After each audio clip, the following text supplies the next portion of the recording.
Hello বন্ধুরা, miss night অ্যান্ডের episode 12কে নিয়ে ফিরে এলাম। এই ড্রামার বাকি ভিডিওগুলোর লিঙ্ক তোমরা ডেসক্রিপশন বক্সে পেয়ে যাবে। আর আমার এক্সপ্লেনেশন ভালো লাগলে চ্যানেলটিকে সাবস্ক্রাইব করে লাইক কমেন্ট শেয়ার করে দিও। তো চলো শুরু করে নিই। এখানে আমরা গল্পের শুরুতেই দেখতে পাচ্ছি যে এখানে কোনোভাবে ইমসানকে আটকে রাখা হয়েছে। ডক্টর চিয়লগা অনেক রেগেছিল। ডক্টর চিয়লগা এবার অতীতের একটা কথা বলে, ওর বইয়ের অ্যাকাউন্টে প্রচুর টাকার ট্রানজ্যাকশন হয়েছে, কোথায় হয়েছে সেটা জানবার জন্য উনি একদিন এখানে একজন ডিটেকটিভের হেল্প নেয়। সেই ডিটেকটিভ বলে তুমি ব্যাংকে গিয়ে খোঁজ করতে পারো। এরপর চিয়লগা ব্যাংকে চলে যায়। এখানে আমরা আসল ইমসানকে দেখতে পাই। এই ইমসান হচ্ছে মিজিনের আন্টি, যে এখানে নিখোঁজ হয়ে গেছে। তো এখানে যখন চিয়লগা নিজের ওয়াইফের ডেড বডি দেখে তখন উনি এসব ব্যাপারে কিছুই জানতো না, কিন্তু পুলিশ ওনাকে সন্দেহ করে অ্যারেস্ট করে নেয়। উনি তখন ডিটেকটিভকে বলে, হ্যাঁ আমার ওয়াইফের সাথে আমার ঝামেলা থাকলেও আমি আমার ওয়াইফকে খুন করিনি, আসল খুনি বা আসল কালপিট যে আপনারা তাকে ধরুন, আমার পেছনে না পড়ে থেকে। তো একদিন যখন এখানে চিয়লগা ছাড়া পেয়ে যায় তখন ও ইমসানকে খুঁজতে থাকে। ও ডিটেকটিভ বলে এই ইমসানই টাকা পয়সাগুলো হয়তো ছড়িয়ে সরিয়ে দিয়েছে, আপনার ওয়াইফকে এখানে গায়েব করে দেওয়া বা মেরে ফেলার পিছনেও হয়তো ওই আছে। তো তখন থেকে ডক্টর চিয়লগা এখানে ইমসানের পেছনে পড়ে যায়। ও মনে মনে ঠাওর করে নেয় যে এখানে ইমসানকে আমি খুঁজে বের করবই, ওর ফ্যামিলির পুরো ঠিকুজি কুষ্টি বের করে ওর সমস্ত কিছু আমি সর্বনাশ করে দেবো। তো এখানে মিজিন যখন ইমসানের নাম ধার করে এরকমটা করছিল তখনই ও খোঁজ নিয়ে নেয় যে ইমসান এখনও বেঁচে আছে বা ফিরে এসেছে। তারপরই ও পার্সোনালি ডিটেকটিভ লাগিয়ে ইমসানের ব্যাপারে অনেক খোঁজ খবর চালাতে থাকে। আরও মনে মনে ঠাউর করে নেয় যে আমি ওখানেই কাজে যাব। এই অ্যাসিড অ্যাটাকটা অ্যাকচুয়ালি ইমসানকে মারবার জন্যই করা হয়েছিল, সেটা দুর্ভাগ্যবশত কোয়ানের নামে চলে যায়। তারপর এই হসপিটালের কাজে যোগ দেওয়া, হসপিটালের কাছ থেকে ছেড়ে গিয়ে ওখানে এখানে কাজে থাকা, ইমসানের কাছাকাছি থেকে ওর ক্ষতি করার চেষ্টা করা বারবার করে। ইমসান বলে বিশ্বাস করো আমি ইমসান নই, আমি তোমাকে প্রুফ দিতেও রাজি আছি, শুধু আমাকে একটাবার বিশ্বাস করো। এদিকে দূর থেকে জিয়ং প্রসিকিউটরও আসছিল। জুনিয়রকে জিজ্ঞেস করে উনি জানতে পারে যে এখানে ইমসান ছিল কিন্তু ইমসান উধাও হয়ে গেছে। হঠাৎ করে কিছু প্রোটেকশনের জিনিসপত্র উনি দেখতে পায় যেগুলো উনি মিজিনকে দিয়েছিল। এটা দেখে উনি বুঝতে পারে যে মিজিনও এখানে রয়েছে। আগের দিন যে গোপন রুমটাই উনি খুঁজে পেয়েছিল সেই রুমটার দিকে উনি বেসমেন্টের দিকে ছুটে যায়। দেখতে দেখতে সন্ধে হয়ে যায়। ইমসান এখানে ডক্টর চিয়লগার কাছে কিছু সময় চেয়ে নিয়েছিল। ও বলেছিল যে আমি প্রুফ করে দেবো আমি ইমসান নই। তো তখনও ও পরিবর্তিত হয়নি। আর ওখানে প্রসিকিউটর জিয়ংও চলে আসে। এবার এখানে ডক্টর চিয়লকা আর জিয়লের মধ্যে প্রচুর ঝামেলা লেগে যায়, মারামারি হয়। তো জিয়ং যতক্ষণে আসে ততক্ষণে ইমসান পরিবর্তিত হয়ে আবারও মিজিনে পরিণত হয়। এরপর ডক্টরকে মারতে গেলে এখানে মিজিন বারণ করে যে প্লিজ মেরো না, ওর কোনো দোষ নেই। তো তারপরে ওকে এখানে জড়িয়ে ধরে। ও প্রচণ্ড ভয় পেয়ে গেছিলো, এরকম সিচুয়েশনের জন্য রেডি ছিল না। তখন প্রসিকিউটরের জুনিয়র আসে আর সেখানে পুলিশের গাড়িও চলে আসে। সঙ্গে সঙ্গে ডক্টর চিয়লকাকে অ্যারেস্ট করা হয় আর এখানে মিজিনকে হসপিটালাইজ করা হয়। তো এদিকে ডক্টর চিয়লকাকে অ্যারেস্ট করার পর প্রসিকিউটরের জুনিয়র ওকে জিজ্ঞাসাবাদ করতে থাকে। বলে যে তুমি তার মানে ইমসানকে গায়েব করেছো তাই না? এবার ডক্টর চিয়লকা বুঝতে পারে না ইমসান তো আমার সামনেই ছিল, হঠাৎ করে উধাও হলোই বা কী করে। এদিকে মিজিন অজ্ঞান হয়েছিল অনেকক্ষণ। যখন ওর জ্ঞান ফিরে আসে তখন ও সঙ্গে সঙ্গে জিয়ংকে বলে তোমার অনেক লেগেছে তাই না? আহারে তোমার অনেক ব্যথা লেগেছে। তো উল্টে জিয়ংও বলে তোমারও অনেক ব্যথা লেগেছে, তুমি রেস্ট করো। এরপর বাইরে এসে বলে যে আসল খুনি কে সেটা আমাদের ধরতে হবে, চিয়লকা যে দোষ করেছে সেটাও আমাদের প্রুফ করতে হবে। তখনও বলে তুমি কি কোনো কিছু প্রুফ করতে পেরেছো বা আর কি কেউ ছিল এই ঘটনাটার সাথে যে যোগসূত্র পাওয়া যায়? তারপরে এখানে এখানে দেখি মিজিনকেও বাড়ি পৌঁছে দিতে যাচ্ছে, কিন্তু মিজিন গাড়ির মধ্যে বলে ডক্টর চিয়লগা হয়তো আসল খুনি নয়, আসল খুনি যে তাকে আমরা এখনও ধরতে পারছি না, তাকে ধরে বার করাটাই আমাদের আসল উদ্দেশ্য হওয়া উচিত।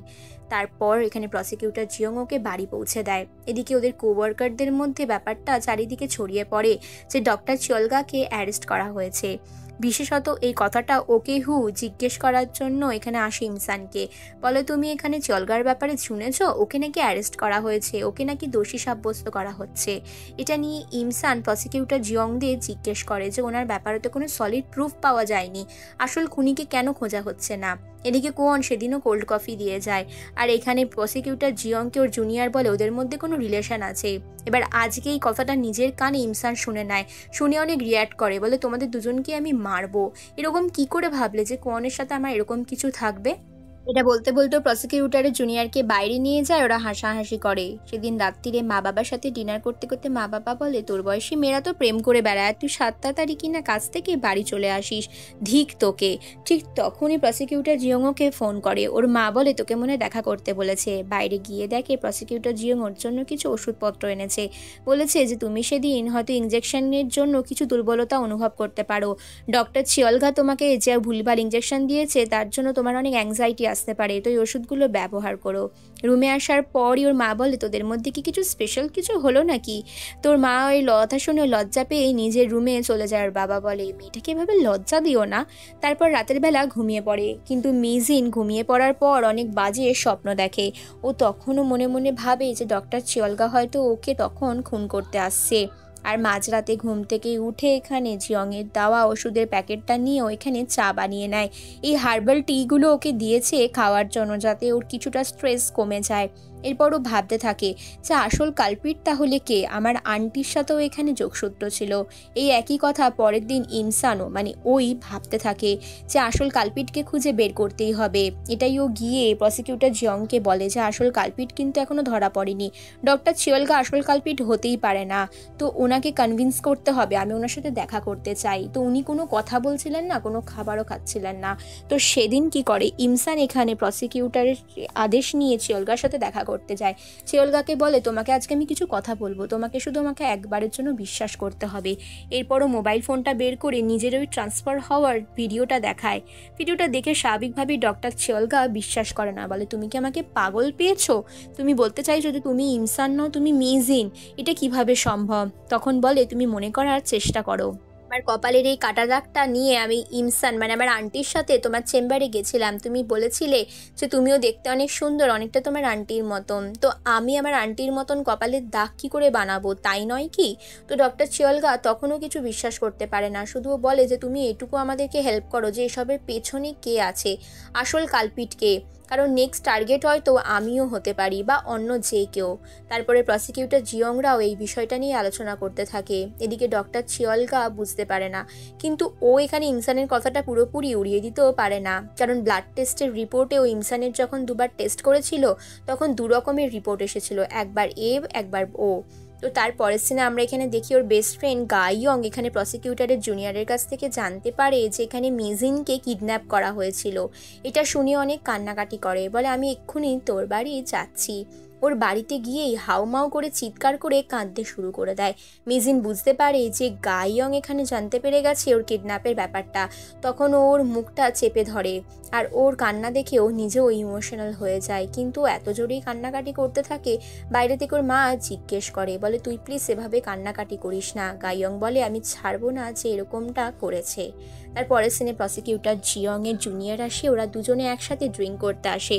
প্রসিকিউটর বলে, তোমার বাড়িতে তো ওয়াইফ আছে, তুমি বাড়ি চলে যাচ্ছ না কেন?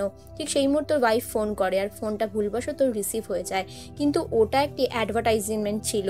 এখানে আমরা দেখতে পাই প্রসিকিউটরের জুনিয়রের কোনো ওয়াইফ ছিল না, ওকে বিয়ে করার পরই ওর ওয়াইফ ওকে ছেড়ে চলে যায়, ও টাকা পয়সা সমস্ত কিছু নিয়ে, তাই ও মনের দুঃখে একা হয়ে গেছে। তো প্রসিকিউটর জিয়ং বলে, সামান্য কথাটা না বলার কি আছে, না জানি মেয়েটার কত এলেম যে একজন প্রসিকিউটরকেও এখানে হারিয়ে দিয়েছে।